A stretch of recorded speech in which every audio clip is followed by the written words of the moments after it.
What's up, guys? Welcome to the McLean Show, episode 4. And today we will be reacting to our pregnancy journey video we dropped last week. For those who haven't seen it, make sure you go check that out. What's up, guys? Welcome to the McLean Show, episode 3. And for those that don't know, we had a baby December 22nd, 2020. And it's just the cutest thing. It's just the cutest thing. It's a little different, so You straight out your eyes, baby. we're gonna share with you all So yeah, if you don't know, being a same-sex couple, we chose IUI of the methods because it seems to be a little more realistic. We are younger, and I feel like she was extremely fertile. So I felt like we wanted to keep it as natural as possible. And that allowed us to do so with this little, I guess, interference from doctors. So yeah, we ordered sperm back in 2018 from Seattle Sperm Bank. Basically, we just scrolled through multiple sperm banks. They give you a whole entire list when you go to your fertility doctor. And we just went through a lot of them, got our top 2 or 3 banks, and then from there purchased the access pass to give us pictures, more in-depth medical history, those type of things. And ultimately we settled with Seattle because they seem to have the best options, the best variety, the most confirmed pregnancies for the type of donors we were looking for. And yeah, say all that to say, yeah, and they were really affordable. We got one vial. It was probably about $1,000 for just the sperm to be delivered, you know, everything of that matter. So yeah. 3, 2,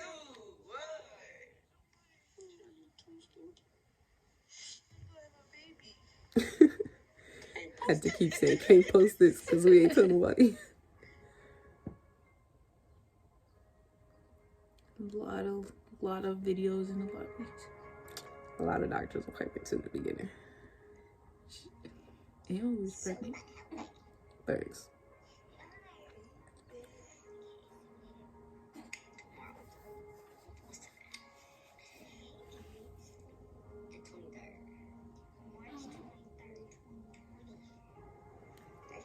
You're so crazy. You gonna cry 10 times. Dr. K right here. Boy, I'm the one that got her pregnant, really, to be honest with you. Because without my trigger shot, it doesn't happen. What? I was already ovulating. It doesn't happen if I don't shoot it right. Pew, pew, sniper She game. made me drive to the doctor. Facts. I had to do all the other driving. I lay with my legs up for like 24 hours. The 2-week wait, crucial. I'm not gonna lie, it's brutal. The hardest part of the process. Yeah, it's the longest.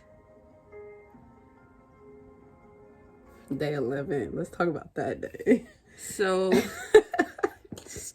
you don't really know you're pregnant until you know you're pregnant. Like, I didn't have any symptoms. Like, I didn't have none of the symptoms people say that you get to just know you're pregnant. So we were feeling like it was a no.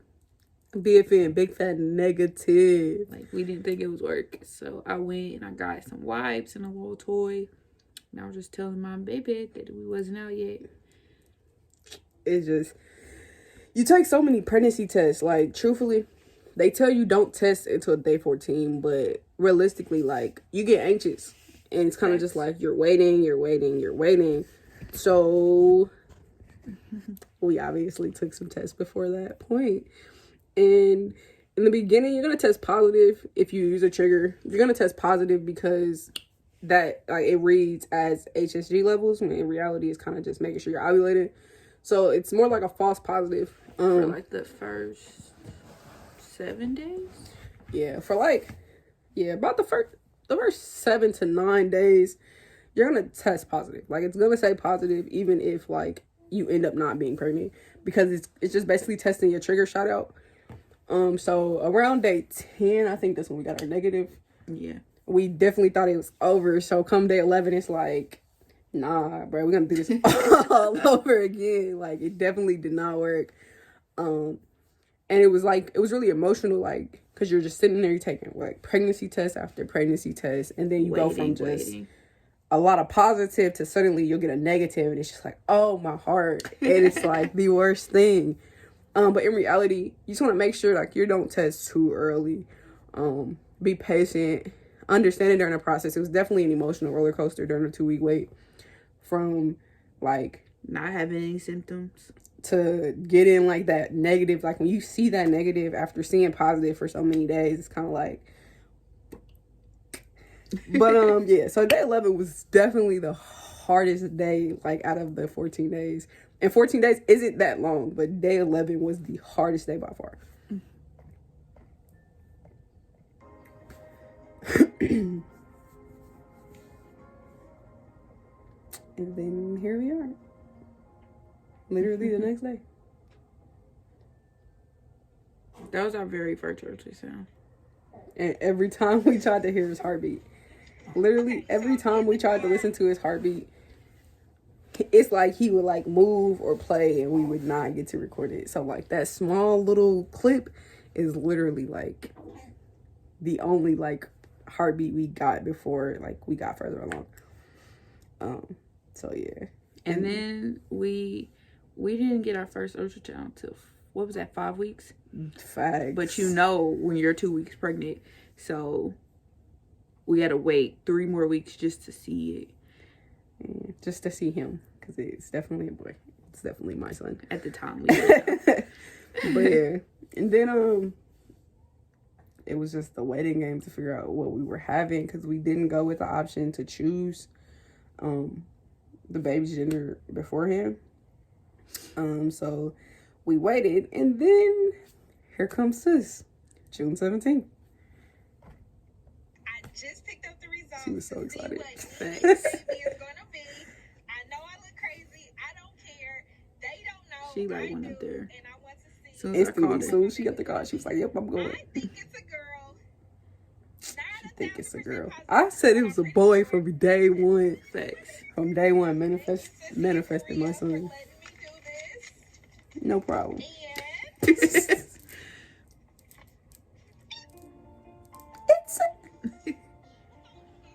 She was so extra for this. Bro, I was so over. I'm not gonna lie to you. It was like 4 boxes, envelopes. Like we knew it was gonna be a lot. She gave us scissors. The face of disappointment. Yeah, look at my face right here. I was so disappointed. I'm like, bruh. No lie, I thought it was Thought it twins. was multiples. I'm like, it's no color. Definitely thought it was more than one.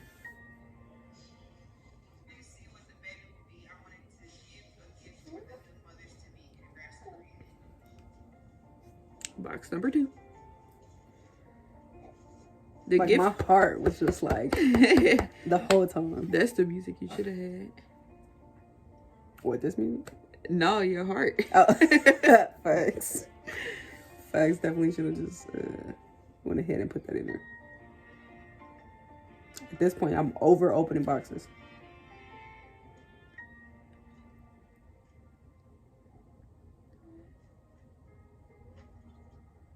It's crazy. We did a genetic test to find out what he was before 20 weeks. Facts. Definitely did that. It wasn't that much either. It's like $100. It's cheaper without insurance, crazy enough. Yeah, insurance is taxing, but if you go without insurance, it's like $100. baby is a boy. This is in that moment I could have cried. Facts. Like, it just was like, She was so excited.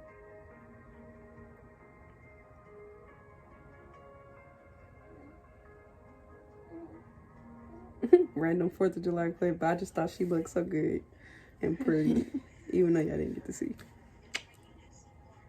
It's like the first kicks I caught on camera. Our baby shower. My sister did our baby shower. Shout out to sis again. It was perfect, actually. It's everything. We was late. I had to get my hair cut at the time, you know. I just started growing my hair out, I think. Big shout out to everybody who came and showed love. Family, friends, everything that participated in all the crazy games. Facts. We definitely appreciate all the love we did get during this time. All the gifts, he's used everything. Facts, he juice everything. He's actually trying to wake up. You gonna have to get it. My siblings, they would have won, but they just kept working after the time was up, so they lost. They got the cute. Yep, got disqualified.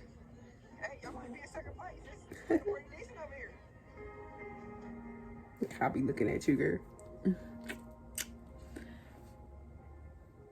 His random picture. I just thought it was so cute, like, cause you was finally getting the little. This day. So No, let me pause it, cause bruh. let us tell you. So he was due December 17th. I wasn't having any symptoms, but I did have a doctor's appointment for December 16th. When I get there, my blood pressure was high. So when your blood pressure is high, it was so when your blood pressure is high and you're that close, they just want to make sure everything's okay. So I went by myself. I was getting my hair done. As you know, I was growing it out. I've been growing it out, so I was getting my hair braided. Yeah, I dropped her off, and then I went to my doctor's appointment, and they were like, "Well, we're gonna send you downstairs to triage." Pause. I said we should have took separate cars. I said, babe, I'm gonna take my car. You take your car. Even though they up the street from each other, I'm like, I think we should take separate cars. So as I'm getting my hair done, she texts me, babe, I think they're about to admit me. Instantly panicking. I'm like, I don't have nothing. We don't have no pregnancy bag. We have nothing with us. Like, nothing. But all morning I said it. I said, let's take separate cars all morning. So, yeah.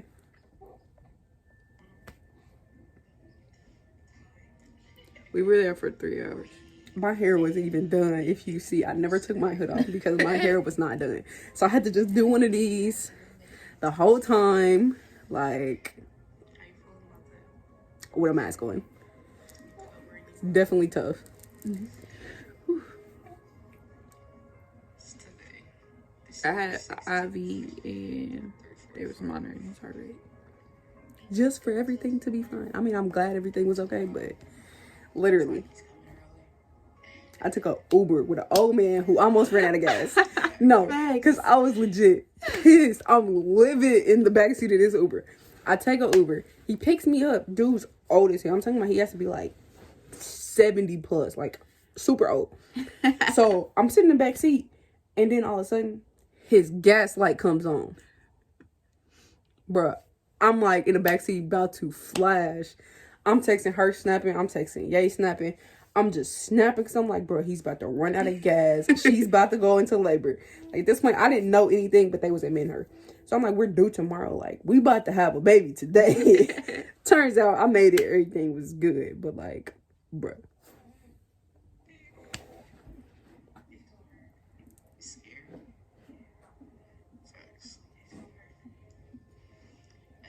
I wasn't even contracting at this point. Or dilated. I was only dilated like 1 centimeter.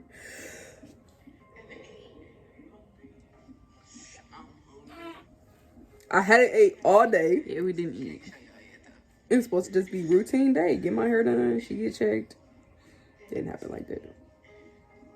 The plan was to have him natural. Facts.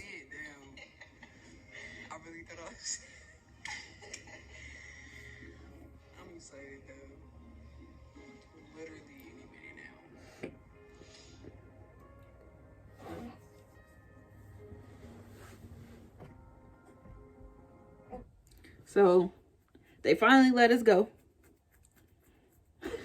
To tell us to come back on the 20th.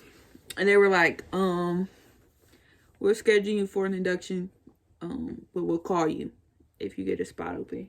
Sooner than that.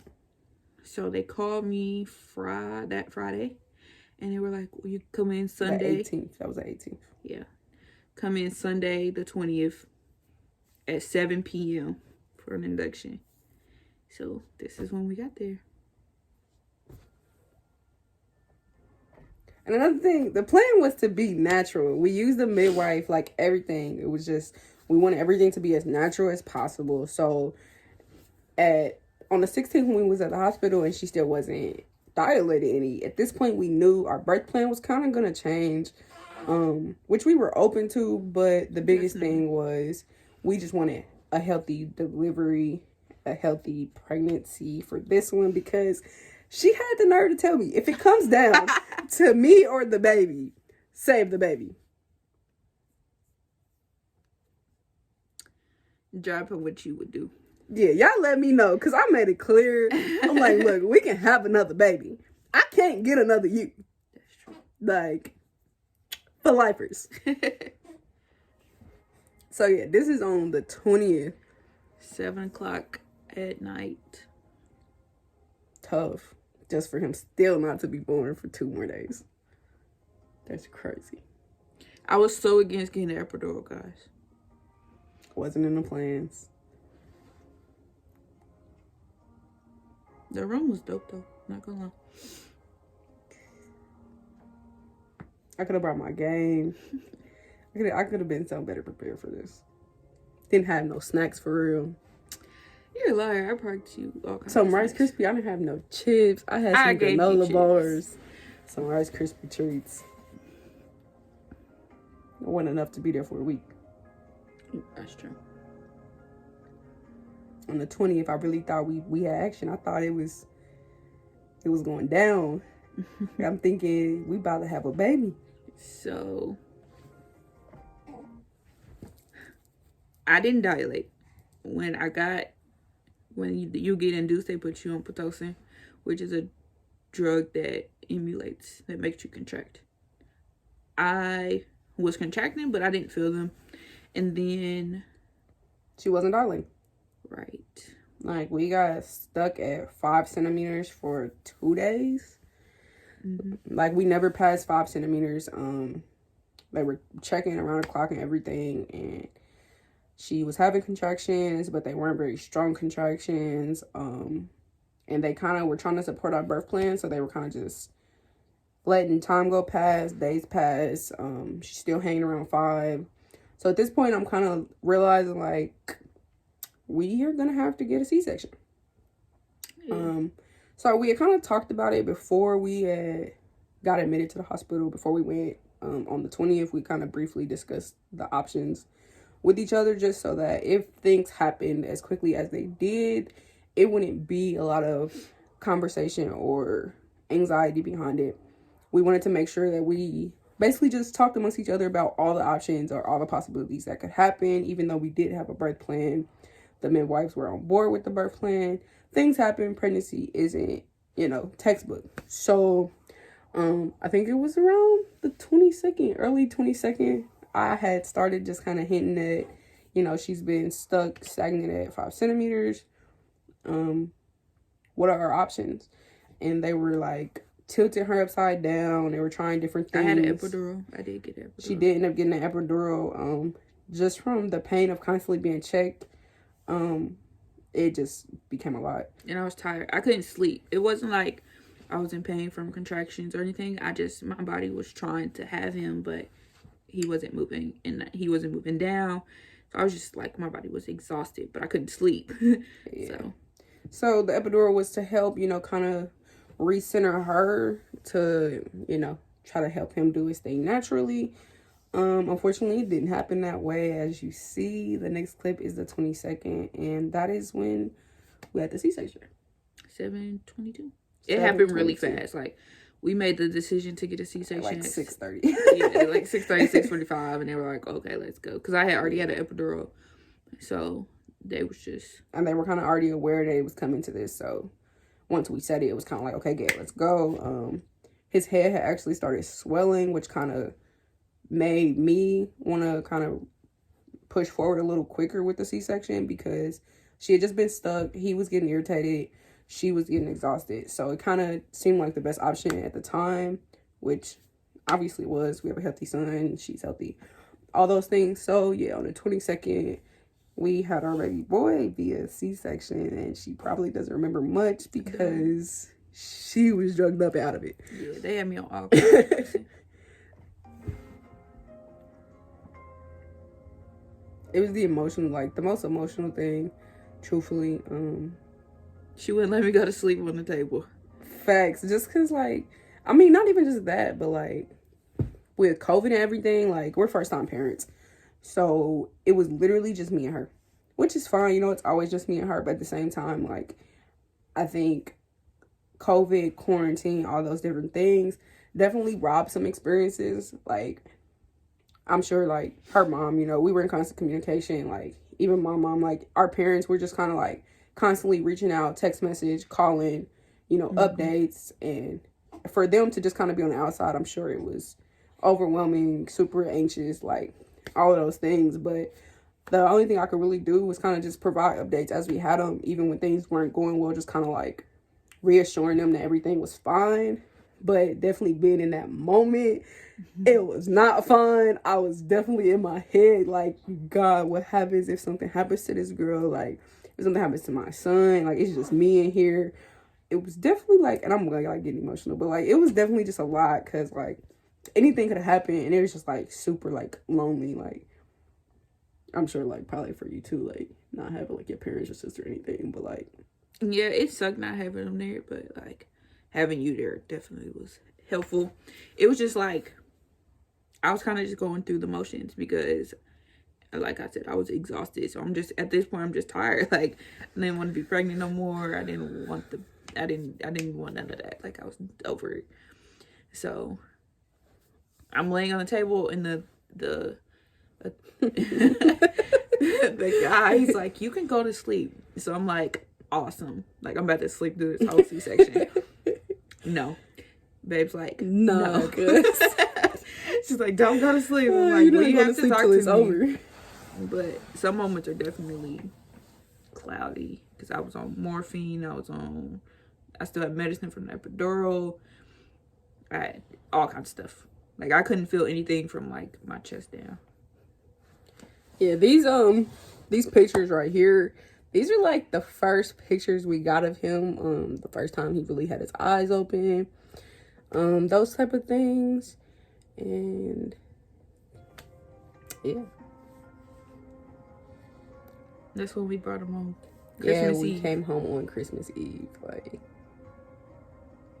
it's crazy.